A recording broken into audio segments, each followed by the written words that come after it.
Back ناظرین, ہمارے ساتھ موجود ہیں ابرار الحق صاحب. گپ شپ کا سلسلہ بھی جاری ہے. جی ابرار بھائی, یہ بتانا پسند کریں گے کہ یہ گلوکاری سے سیاست, ٹھیک ہے, لائنیں لگی ہوتی تھیں لوگوں کی کہ ابرار الحق صاحب کی ایک آٹوگراف مل جائے, ایک تصویر مل جائے, ٹھیک ہے, اور پھر گلوکاری کے ساتھ ساتھ سیاست کر لی, انہی لوگوں کے بیچ میں آ گئے. کیسے مینج کیا اور کیا وہ جذبہ تھا, کیا سوچ کیا ہے بیسیکلی اس چیز میں؟ دیکھیں, ایک رسپانسبلٹی فیل کرتا ہے انسان کہ اس کو کچھ کرنا بھی چاہیے. ایک سٹیج ہوتی ہے لرننگ کی, پھر ایک سٹیج آتی ہے ارننگ کی, اس میں آپ ارن کرتے ہیں, کماتے ہیں. پھر ایک سٹیج آتی ہے ریٹرننگ کی, اس میں آپ نے واپس دینا ہوتا ہے سوسائٹی کو. تو میں سمجھتا ہوں گلوکاری کے بعد والی جو سٹیج تھی نا, وہ واپس کچھ دینے کی تھی. تو ہسپتال کی صورت میں دیکھیں 40 لاکھ لوگوں کا علاج ہوا, کینسر ہاسپٹل بن رہا ہے, میڈیکل کالج بن گیا, چل رہا ہے 5 سال سے. اتنا کام وزیر اعظم عمران خان کے علاوہ اور کسی ایم این اے نے, ایم پی اے نے, کسی بھی پارٹی نے اگر کیا ہے تو مجھے بتا دیں. سو اللہ کا شکر ادا کرنا چاہیے نا کہ اتنی بڑی اچیومنٹس ہوئیں. شناخت موسیقی کی وجہ سے بنی, لیکن اللہ نے اتنا بڑا کام جو ہے وہ لے لیا, اور کتنا امپیکٹ کریٹ کر. میں کہتا ہوں سکسیس میں اس طرح سے دیکھتا ہوں, یہ نہیں کہ آپ نے کتنی جائیداد بنا لی. سکسیس میری نظر میں یہ ہے کہ آپ نے کتنے لوگوں کو آسانیاں پہنچا دی. بالکل. اللہ کی مخلوق کتنی آپ نے راضی کی, اور اس کے ذریعے اللہ کتنا راضی ہوئی. تو سیاست اس کے بعد جو سٹیپ تھا سوشل ورک کے بعد, وہ بھی ایک اسی سلسلے کی ایک کڑی ہے, اور ذرا بڑے پیمانے پہ ہے. کہ اگر اس میں ایک ہسپتال دیکھیں میں نے بنا دیا, اس میں مجھے کئی سال لگے ہوں گے. ریڈ کریسنٹ کے پلیٹ فارم سے مجھے موقع ملا, میں نے 15 دنوں میں ہسپتال بنا دیا. کیوں؟ میرا ذہن تھا, ہم نے ایک محافظ فورس بنا دی, لاکھوں لوگوں تک وہ لے. کیوں؟ ایک پلیٹ فارم اویلیبل تھا آلریڈی کام. تو یہ فائدہ ہوتا ہے. اب اسی طرح اگر میرے پاس کوئی اور منسٹری ہوتی تو شاید میں کھربوں کا کام اربوں کا کر جاتا, ٹھیک ہے نا. سو اس طرح کا بندہ جس کو کام کرنے کا شوق ہو, اس کو ضرور پالیٹکس میں آنا چاہیے. وہ اگر نہ آئے تو سیلفشنس ہوگی اس کی, کہ یار میں نہیں آؤں گا, ساری پارٹی والے میرے سے ناراض ہوں گے, میرے تو گانے کوئی نہیں سنے گا, میرا اپنا بزنس خراب ہو جائے گا نا, یار مجھے پیسے نہیں آئیں گے. وہ یہ والی سوچ ہے. پھر آپ قربانی دیں, یہ عارضی دنیا ہے, آپ کچھ بہتری کر کے یہاں سے جائیں, تاکہ آپ کے آنے والے جو ہیں بعد میں وہ بہتری کر کے جائیں. یہ رواج شروع کریں. جیسے گنگا رام آیا تھا, جیسے گلاب دیوی ہاسپٹل تھا, ٹھیک ہے نا. شکر ہے ہمارے پاس ایک عبدالستار ایدھی اور عمران خان بھی آئے. سو ایسے لوگوں کو فالو کرنے کے لیے ہمارے پاس ہیروز ہونے چاہیے. وہ سوشل ورک کے پلیٹ فارم پہ کام کریں یا پالیٹکس کے پلیٹ فارم پہ کام کریں, ان کا مقصد انسانوں کے لیے الٹیمیٹلی آسانیاں پیدا کرنا ہے. اچھا, تو سیاست میں جب آ رہے تھے, شمولیت اختیار کی, تو اس ٹائم پہ یہ سوچا تھا کہ گانے کو خیر آباد کہہ دوں گا, یا گانا ساتھ رکھوں گا, اس فیلڈ کو چھوڑوں گا, یا سوشل ورک کروں گا اور سیاست صرف کروں گا؟ ایسا کیوں سوچوں گا میں؟ موسیقی ایک الگ چیز ہے, وہ میرا ایک شوق بھی ہے, اس شوق سے میں ارن بھی کر لیتا ہوں, اور میرا فی الحال کوئی اور بزنس بھی نہیں ہے. پالیٹکس کے ذریعے ہم نے ایک پازیٹیو چینج لے کر آنی ہے ملک میں, ٹھیک ہے, اور اچھی لیجسلیشن کرنی ہے, اچھے اقدامات کرنے ہیں, جس سے ہم اچھے انسٹیٹیوشنز بنا دیں, انسٹیٹیوشنز میں بہتری لے کر آئیں گے, نیچے تک ڈیلیوری نظر آئے گی, right man for the right job آئے گا. یہ سارے کام آپ حکومت میں آ کے کر سکتے ہیں, اور یہی میں نے سوچا تھا کہ یہی ہوگا جب میں یا میری پارٹی اقتدار میں آئے گی. تو الحمدللہ آج ہماری پارٹی اقتدار میں ہے. تو بہت ساری ایسی چیزیں ہو رہی ہیں کہ جو پہلے کبھی کسی نے تصور بھی نہیں کیا تھا. ٹھیک ہے. تو عید کے دنوں میں جو سہارا ہے وہ کیا رول پلے کرتی ہے, اور کس طریقے سے عید ادا کی جاتی ہے؟ سہارا فار لائف ٹرسٹ چونکہ ہر سال بقرعید آتی ہے, رمضان میں تو ہم زکوٰۃ اور خیرات اور عطیات وغیرہ کلیکٹ کرتے ہیں, اس سے پورا سال ہسپتال چلتا ہے. پھر قربانی کی جو کھالیں ہوتی ہیں یہ بھی اس میں ہاتھ بٹاتی ہیں. سو یہ قربانی کی کھالیں بھی ہم اکٹھی کرتے ہیں, اور وہ بھی اس نیک مقصد کے لیے استعمال ہوتی ہیں. سو ہماری ٹیمز وہاں پہ بزی ہوتی ہیں, تاہم اپنے لیے بھی ٹائم نکالتے ہیں. ہم سارے بھائی, ہم اور ان کے بچے اور میرے بچے, ہم لوگ ایک ہی مسجد میں سب نماز پڑھتے ہیں, سو وہ بڑا اچھا لگتا ہے. ہم کوشش کرتے ہیں ایک ہی طرح کا ڈریس ہو. وہ پچھلی عید پہ بھی ہم نے ایک ہی طرح کا ڈریس بنوا لیا تھا. کوئی ایک جو ہے وہ دے دیتا ہے ڈیزائن, باقی سب لوگ پھر وہ اس طرح کے بنوا لیتے ہیں. تو ایک یونٹی کا بھی اور ایک بڑا اچھا لگتا ہے ہمیں اس کو انجوائے کرتے. اچھا, تو آپ خود ان کووڈ ڈیز میں پیشنٹ رہے کووڈ کے, ایک فائٹر رہے, اس کے طور پہ سامنے بھی آئے, کیسے کیا فائٹ؟ ٹھیک ہے, اور کہتے ہیں کہ بہت کمزوری ہو جاتی ہے, کافی دن لگ جاتے ہیں ریکور کرنے میں. تو جو لوگ فائٹ کر رہے ہیں ان کو آپ کیا سجیشنز دیں گے, کس طریقے سے چلنا چاہیے؟ 15 دن میں ہسپتال ہم نے جو بنایا تھا, اور اس کے 2-3 دن بعد مجھے بھی کرونا ہو گیا. تو یہاں پہ جو کہ ہم نے انڈکشنز کی ہوئی تھی, ان میں سے ایک ڈاکٹر تھے جن کا نام تھا ڈاکٹر سائم. تو ڈاکٹر سائم نے پھر میری بڑی مدد کی جب میں کوارنٹین میں تھا. تو میں اسے پوچھتا رہا کیا کھاؤں, کیا پیوں, کیا سارا اینٹی بایوٹکس بھی اس نے سجیسٹ کیے کہ یہ اور وہ سارا میں نے اس کو اسی طرح سے فالو کیا. اور وہ پھر ٹیسٹ جو میں کراتا تھا اس کا جو رزلٹ آتا تھا وہ مجھے بتاتا تھا ابھی آپ کا وائرس جیت رہا ہے یا آپ کی باڈی جیت رہی ہے, اور اب آپ کو کیا کرنا چاہیے. اور پھر میں اپنے دوستوں کے ساتھ بھی شیئر کرتا تھا جن لوگوں کو تھا یہ. سو ایک ڈفرینٹ ایکسپیرینس تھا. ویکنیس تو تھی مگر شکر ہے زیادہ سمٹمز نہیں تھے. سو اللہ کا شکر رہا کہ سب سے ڈینجرس چیز اس میں ریسپریٹری انفیکشن کی ہوتی ہے. اگر آپ وہ ہو جائے تو پھر آپ کو سانس کی تکلیف ہو جاتی, تو وہ بہت ہی مشکل کام ہوتا. الحمدللہ لنگس کو اللہ تعالیٰ نے سیف رکھا اور کوئی اس حوالے سے ایشو نہیں ہوا. اچھا, تو کتنے دنوں میں آپ نے ریکور کیا اس کو؟ اس کا دوبارہ نیگیٹو آنے میں تو خیر 25 دن لگ گئے تھے, مگر ہوتا یہ ہے کہ آپ 10 دن 12 دن 15 دن تک اگر آپ کا ایسمپٹمیٹک ہیں آپ تو اٹس فائن. پھر آپ جا سکتے ہیں, جو لیٹسٹ ریسرچ ہے کہ آپ اگر سنیزنگ وغیرہ نہیں ہو رہی یا کھانسی نہیں آ رہی تو آپ پھیلا نہیں سکتے. تو یہ ہے اس میں. اس لیے میں لوگوں سے کہوں گا کہ اگر آپ کو سمٹمز ہیں تو آپ for the first 2 weeks at least گھر پہ گزاریں. آپ کا ٹیسٹ پازیٹیو آئے یا نیگیٹو آئے, اگر پھر بھی پازیٹیو آئے تو آپ نے فکر نہیں کرنا, کیونکہ وہ جو ڈیڈ وائرس ہوتا ہے اندر وہ موجود ہوتا ہے اور یہ ٹیسٹ اس کو ڈیٹیکٹ کر لیتا ہے. سو اس لیے وہ آئے گا, اس کا پازیٹیو ہی آئے گا. کئی لوگوں کو 40 ڈیز تک آتا رہتا ہے, مگر اب آپ پھیلا نہیں سکتے آگے. So need not to worry. اچھا, تو حکومت نے اویئرنیس کمپینس چلائیں کووڈ سے ریلیٹڈ, ٹھیک ہے, اس کا آپ کو کیا لگتا ہے کس حد تک آپ لوگوں نے بھی چلائیں, ٹھیک ہے, کس حد تک افیکٹ ہوا, لوگوں کو نو ہاؤ ڈیولپ ہوئی؟ ابھی بھی بہت سارے ایسے لوگ ہیں جو ماسک جو ہیں وہ پاکٹس میں لے کر پھرتے ہیں اور پہننے کی جو ہے وہ نہیں کوشش کرتے اور ان سے پوچھیں بھی تو کہاں ہے آپ کا ماسک, تو کہتے ہیں جی رکھا ہوا ہے پاکٹ میں. ہماری قوم بڑی زبردست ہے, دلیر بھی بہت ہے. ضرورت پڑے تو ان سے خون دینے کی بھی لائنیں لگ جاتی ہیں, مگر لاپرواہ بھی بہت ہے. بالکل, ہاں, کیجول بہت ہے, وہ کچھ نہیں ہوتا. اور پھر جب خدا نہ جب ہو جاتا ہے پھر پینک بھی کر جاتے ہیں کئی دفعہ کہ یہ کیا ہو گیا, پھر سمجھتے ہیں اب ہم مر جائیں گے. تو ہر طرح کے لوگ ہیں, ہر قوم میں ہوتے ہیں, مگر ہم لوگ ذرا زیادہ لاپرواہ لوگ ہیں. سو اس کے لیے میں سمجھتا ہوں تھوڑا ہمیں قائد اعظم رحمۃ اللہ علیہ جو فرما گئے تھے نا, یونٹی, فیتھ, ڈسپلن, اگر ان 3 چیزوں پہ ہم عمل کر لیں تو نتھنگ لائک اٹ. فیتھ اللہ پہ یقین کو کہتے ہیں کہ جتنی زندگی ہے کوئی نہیں لے سکتا. اگر مرنا ہے تو مرنا ہے, لیکن ہم نے لڑنا ہے 1.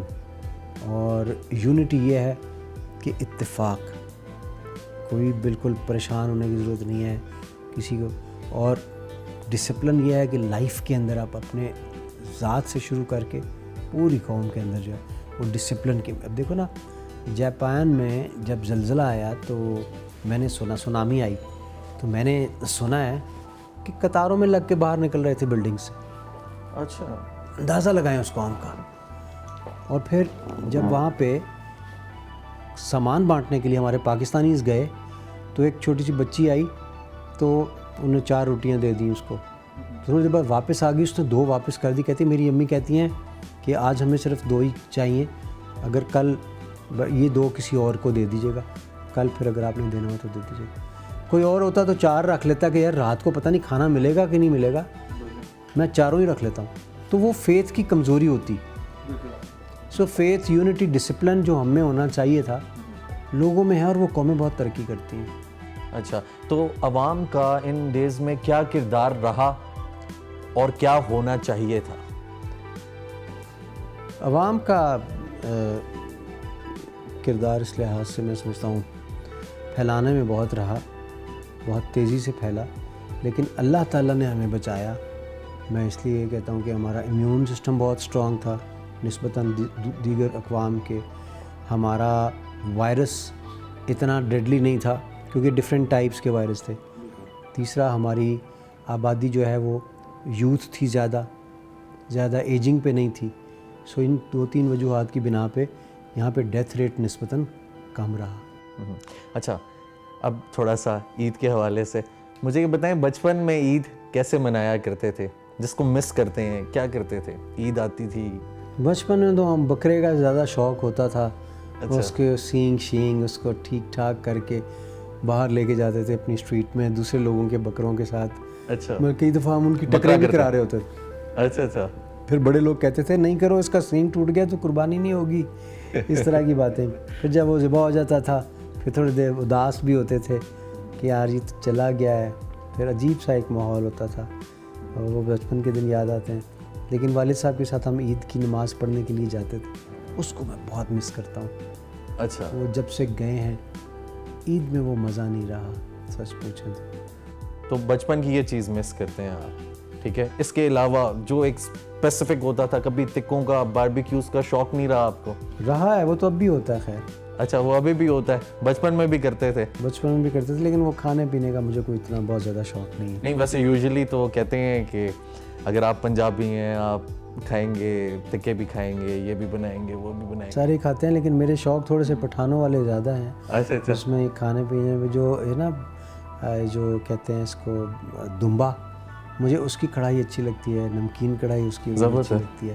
اس میں ذرا سا ایک وہ تکہ اچھا لگتا ہے, اس میں ذرا سا چربی ہوتی ہے ذرا, حالانکہ میرا کولیسٹرول اوپر چلا جاتا ہے میرا, لیکن یہ کہ مجھے وہ بہت پسند ہے. میرا افغانی تکہ جسے کہتے ہیں, وہ میرا زبردست. اچھا. افغانی پلاؤ میرا فیوریٹ ہے. اچھا, یعنی آپ عید پہ آپ کی جو فیوریٹ ڈشز ہوتی ہیں وہ افغانی تکہ اور افغانی پلاؤ ہوتی ہیں؟ ہاں ٹھیک ہے. اس کے علاوہ اگر مل جائے تو, ورنہ پھر نمکین گوشت تو مل ہی جاتا ہے. اچھا, مل جاتا ہے, یعنی آپ اسپیشلی دمبے کا. اچھا, یہ بتانا چاہیں گے کہ جب جوانی تھی, ٹھیک ہے, جوانی میں کبھی سوچا تھا کہ میں سیاست کی طرف آ جاؤں گا, میں اتنا فیمس ہو جاؤں گا جب میں البم نکالوں گا, ٹھیک ہے, ایک گلوکار بن جاؤں گا؟ کیونکہ آپ نے تو پڑھانا شروع کیا تھا, تو کیا تھا وہ چیز جو آپ کو لگتی ہے کہ میرے اندر تھی اور وہ مجھے اوپر لے کر آ گئی؟ آپ یہ یوتھ کے لیے یہ کوشچن ہے. میں کہتا ہوں ہر کسی کو یہ سوچنا چاہیے کہ اس کو کتنی ترقی کرنی ہے, بہت آگے تک جانا ہے.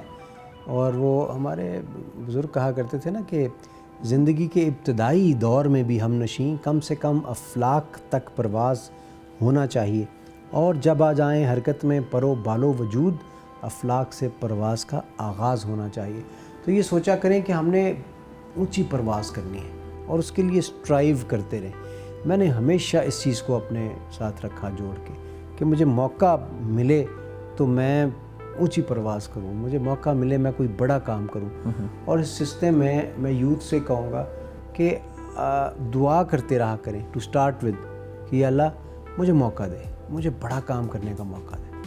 بس یہ دعا آپ کو انشاءاللہ کہیں بھی اگر قبول ہو گئی تو اللہ تعالیٰ آپ کو موقع فراہم کرے. کوئی ایسا ایونٹ چیریٹی ورک کرتے ہوئے, کمیونٹی ورک کرتے ہوئے, ایسا ایونٹ جو آپ کبھی بھلا نہ سکتے ہوں اور وہ آپ کی آنکھوں میں آنسو لے آیا ہو, کوئی ایسا ایونٹ؟ بے شمار ہوتے ہیں, شکر الحمدللہ, اللہ سپورٹ کرنے کا موقع دیتا رہے. ایک بار میں الیکشن کیمپین کے دوران ایک گاؤں میں گیا, بڑا ہی ریموٹ گاؤں تھا, تو اس میں ایک چھوٹا سا بچہ بھاگتا ہوا میری ٹانگوں کے ساتھ آ کے لپٹ گیا. میں بڑا حیران ہوا, تو اس کے ماں باپ مسکراتے مسکراتے آ گئے, تو میں نے اس کو پیار کیا. تو ایک دم سے وہ بچہ کہتا ہے آپ کو پتہ ہے میں کون ہوں؟ میں نے کہا نہیں, مجھے آپ بتاؤ. کہتا ہے میں آپ کے ہاسپٹل میں پیدا ہوا تھا. اچھا جی. ہاں, پھر اس کے بعد اس کے پیرنٹس نے بتایا کہ وینٹیلیٹر پہ رہا یہ بہت عرصہ. اچھا ہاں, اس نے بہت ہو جائیں, وہ کہیں اور مڈ وائفس وہاں پہ ہوتی ہیں نا, وہ انہوں نے اس کو مس ہینڈل کیا تھا, بلیڈنگ بہت ہو گئی تھی تو بچے کی طبیعت ایسی نہیں تھی کہ وہ ویٹ بھی اس کا بہت کم تھا, پری میچور برتھ تھی, تو ایسے عموماً بچے بچتے نہیں ہیں. تو وہ پھر وہ بچ گیا تھا, تو وہ اس کے پیرنٹس نے بتایا ہوگا کہ بیٹا وہ انکل جو ٹی وی میں آ رہے ہیں تو میں ان کے ہاسپٹل میں گئے تھے, اللہ نے تمہیں دوسری زندگی دی تھی. زبردست. تو اس طرح کے بے شمار بچے وہاں نا ہر سال اپنی برتھ ڈے منانے کے لیے آتے ہیں ہمارے ہاسپٹل میں. تو مجھے بڑا اچھا لگتا ہے کہ اللہ تعالیٰ نے ان کو زندگی دی ہے, شاید وہ ہماری کوئی دعا قبول کر کے ہمارے والدین کو جنت الفردوس میں جگہ عطا فرما دے, کہ وہ اس کو کوئی ایک ادا پسند آ جائے اور وہ بخش لے ہم سب کو. تو یہ بہت بڑا کام ہوتا ہے, یہ اس کی فیلنگز بہت اچھی ہوتی ہیں. اس لیے میں یوتھ کو ہمیشہ یہ کہتا ہوں کہ چھوٹا ہو یا بڑا ہو, نیکی کا کام اگر کرے تو نیکی کا کام کبھی بانجھ نہیں ہوتا. بالکل, اولاد جنتا ہے. بالکل. تو ایجوکیشن سے آپ کا تعلق رہا, بچوں کی ایجوکیشن کے بارے میں جو بچے افورڈ نہیں کر سکتے اور ڈیزرو کرتے ہیں کہ ان کی ہیلپ کی جائے, اس حوالے سے بھی کام کر رہے ہیں؟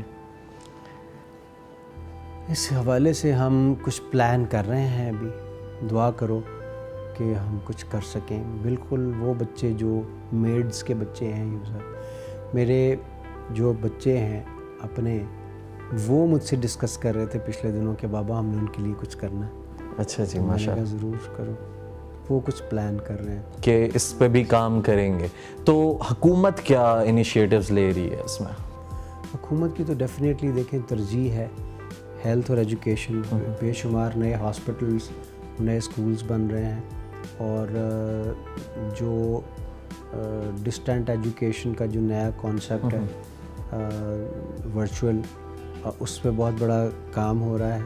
ہوپ فلی ہم نے یونیفائڈ ایجوکیشن کی طرف جانا ہے, لیکن گریجولی, تاکہ دیہی علاقوں میں رہنے والے لوگ جو ہیں وہ بھی ایٹ پار کم از کم ہو جائیں ایسے علاقوں کے بچوں کے ساتھ جہاں پریویلیج سمجھی جاتی ہے تعلیم اور سارا. لیکن اس چیز میں تھوڑا سا وقت ضرور لگے گا اور بہت کام کرنے کی ضرورت ہے. اس وقت تو سب پوچھیں تو فائر فائٹنگ والا کام جاری ہے, جو بنیادی ہمارے زندہ رہنے کے لیے ضروریات ہیں ان کو پورا اگر ہم کر لیں تو وہ اچھا ہو جائے گا. نئی البم کب ایکسپیکٹ کر رہے ہیں آپ؟ البمس کا تو اب زمانہ ہی نہیں رہا. اچھا, کوئی سنگل آیا ذہن میں, تو میں نے کووڈ کے لیے لکھا تھا کچھ, وہ ابھی جلدی آپ کو مارکیٹ ملے گا ہوپ فلی. اچھا, وہ جلدی آنے والا ہے. اچھا, زبردست. تھینک یو سو مچ, آپ نے اتنا ٹائم دیا, اور ڈیفینیٹلی جو ویورز ہیں ان کو بھی اچھا لگا ہوگا. ناظرین, ہم لوگوں نے گپ شپ کی, آپ نے بھی سنا ابرار الحق صاحب سے. انہوں نے ہمیں بتایا کہ ان کا بچپن کیسا گزرا, بچپن میں وہ کیا کرتے تھے, بکروں کو گھماتے پھراتے تھے, ان کو باہر لے کر جاتے تھے. اس کے علاوہ انہوں نے بات کی, انہوں نے یہ بتایا کہ ریڈ کریسنٹ کس طریقے سے کام کرتی ہے, جس کے وہ چیئرمین ہیں, اور ان لوگوں نے ہاسپٹل کتنے ڈیز میں بنایا, اتنی جلدی ہاسپٹل پہ کام کیا, اور ہاسپٹلز کو ان لوگوں نے ایک نیا رنگ, نیا رخ دیا. اس کے علاوہ انہوں نے یہ بھی بتایا کہ سہارا فار لائف ٹرسٹ جو انہوں نے ہاسپٹل بنایا غریبوں کے لیے, غربا کے لیے, ٹھیک ہے, اس پہ کس طریقے سے علاج ہوتا ہے. اور انہوں نے ایک بہت ہی ایموشنل سین بتایا کہ جس ٹائم ایک بچہ آ کر ان کی ٹانگ سے لپٹا تو ان کی آنکھوں میں آنسو آ گئے. اور جہاں تک البم کی بات ہوئی تو البم پہ ان کا کہنا ہے کہ وہ تو اب نہیں آتی, لیکن سون ایک سنگل عوام کو سننے میں ملے گا, مارکیٹ میں آئے گا, اور امید ہے کہ عوام کرونا سے ریلیٹڈ اس سنگل کو انجوائے بھی کرے گی. امید کرتے ہیں کہ آپ لوگ خیر خیریت سے ہیں, اور جو حکومتی بتائے ہوئے SOPs ہیں ان کو فالو کر رہے ہیں, ہاتھوں کو بار بار دھو رہے ہیں, ماسک, سینیٹائزرز کا استعمال کر رہے ہیں, اور عید جیسے تہوار پہ سوشل ڈسٹینسنگ کا خیال بھی کیا جا رہا ہے. امید کرتے ہیں کہ سب لوگ اپنے گھروں میں محفوظ ہیں. اسی کے ساتھ اپنے میزبان جمال یعقوب جعفری کو اجازت دیجیے, انشاءاللہ پھر ملاقات ہوگی. تب تک کے لیے اللہ حافظ.